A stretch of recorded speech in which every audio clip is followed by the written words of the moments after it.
Now, these are real-life issues that I think in Indiana we need to focus more on protecting the men and women who protect us. Now at 5, a new law is taking away some of the stresses of civilian life for deployed servicemen and women.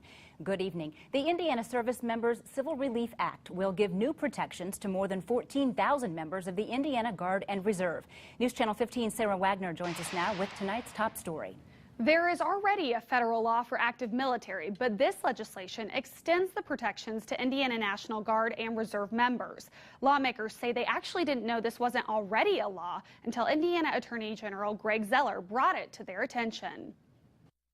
Well, good afternoon. Attorney General Greg Zeller and other state lawmakers celebrated the new law this afternoon. Zeller came to Fort Wayne because the majority of lawmakers behind the bill represent Northeast Indiana. That includes the bill's author and Army and Air Force veteran Representative Dennis Zent. The last thing you need when you're deployed is to worry about your spouses and family members back home, because you have to be concentrating totally on your mission. Zeller says the majority of issues come from monthly bills. So it's those automatic payments that we all live with that they have a hard time following up on and making sure that they've changed. Military members will now be able to renegotiate contracts for cell phones, utilities, and even rent. It also protects against foreclosures and evictions. This gives them coverage where those are either made null and void or canceled until they return. With 0 votes against the bill, lawmakers are calling it an example of bipartisan success. We couldn't move fast enough to make this a reality.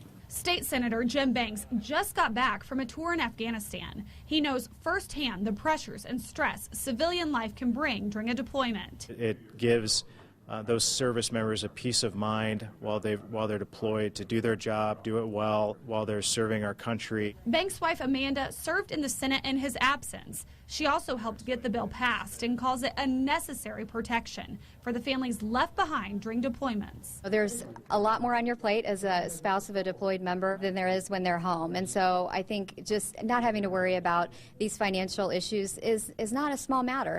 The law takes effect a month from today on July 1st. In Studio 15, Sara Wagner, News Channel 15.